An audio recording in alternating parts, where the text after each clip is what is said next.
Ini dia dalang dibalik terjadinya demonstrasi besar-besaran. Ya, teman-teman, kita akan ungkap siapa dalangnya, tetapi kalian harus jawab dulu. Renungkan ini, apa kesamaan antara para pembuat kebijakan? 1. PPN 12% pada 1 bulan Januari. 2. Premium oplosan dan kemudian tabung gas LPG. 3. Kasus nikel ya di Raja Ampat. Kemudian 4 pulau dari Aceh dipindahin ke Sumatera Utara. Kemudian pemblokiran rekening oleh PPATK. Tanah rumah nganggur lebih dari 2 tahun disita negara.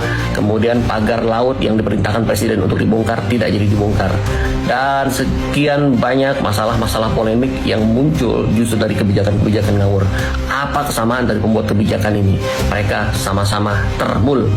Ini dia orang-orang yang berada di balik kekisruhan yang membuat pemerintahan terus dirongrong. Sebulan rata-rata 2 dan 3 kali kebijakan-kebijakan ngawur itu dilontarkan, yang membuat masyarakat resah, ngamuk, dan marah-marah.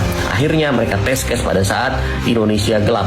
Pengerahan massa luar biasa yang sangat banyak, tetapi tidak ada narasi yang kuat dan jelas apa tuntutannya. Dan kemudian diberikan lagi, ditaburi dengan resep-resep yang makin membuat masyarakat marah. Kemudian digeser ke Pati sebagai lab untuk percobaan pertama. Bagaimana ketika dana yang harus mengalir ke daerah itu tiba-tiba berkurang, maka pejabat-pejabat daerah harus meningkatkan pajak pendapatannya, dan itu mengakibatkan kemarahan yang sangat luar biasa terjadi di Pati. Dan ini hampir bergeser ke kota-kota dan daerah lainnya. 20 Agustus, akun-akun buzzer kemudian menginformasikan akan ada aksi besar-besaran di 25 Agustus. Tetapi tidak diketahui siapa koordinator lapangan, siapa penyelenggaranya. Bahkan sampai tanggal 24 Agustus tidak diketahui siapa yang kemudian mengomandani dari aksi massa ini. Baru tanggal 24 sore masuk surat-surat dari aliansi-aliansi mahasiswa untuk terlibat dalam aksi tersebut. Sebelumnya tidak jelas.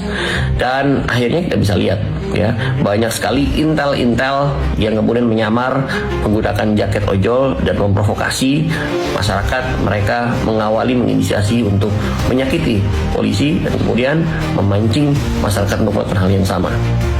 Puncak kebiadaban itu terjadi pada saat 28 Agustus kemarin yang menewaskan satu driver ojol yang bernama Afan Kurniawan.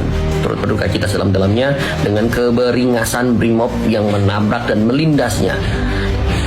Agar muncul stigma negatif ke pemerintahan bahwa di rezim ini terjadi pelanggaran HAM, maka harus ada korban.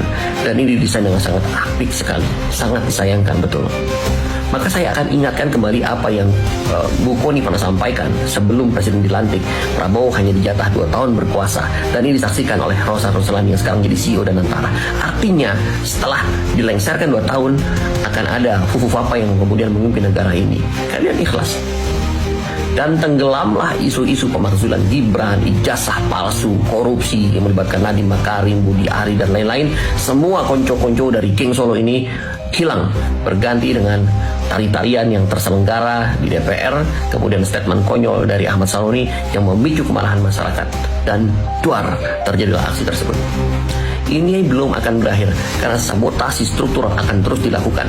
Penyangga-penyangga pemerintahan, mulai dari politik, kemudian instansi seperti kepolisian dan lain-lain, akan terus menggerogoti rezim ini agar masyarakat ngamuk, marah, dan benci kepada Prabowo. Kalau memang mau mengubah bangsa ini, ayo cabut dari akar-akarnya. Bersihkan negara ini dari parasit-parasit yang merugikan. Bersihkan pemerintahan dari termul-termul yang terbukti berulang kali mencoba mencederai citra pemerintahan dan berulang kali membuat kebijakan-kebijakan ngawur. Buktikan Pak Prabowo, kami rakyat Indonesia siap mendampingi Bapak selama Bapak betul-betul menjalankan program yang Bapak janjikan.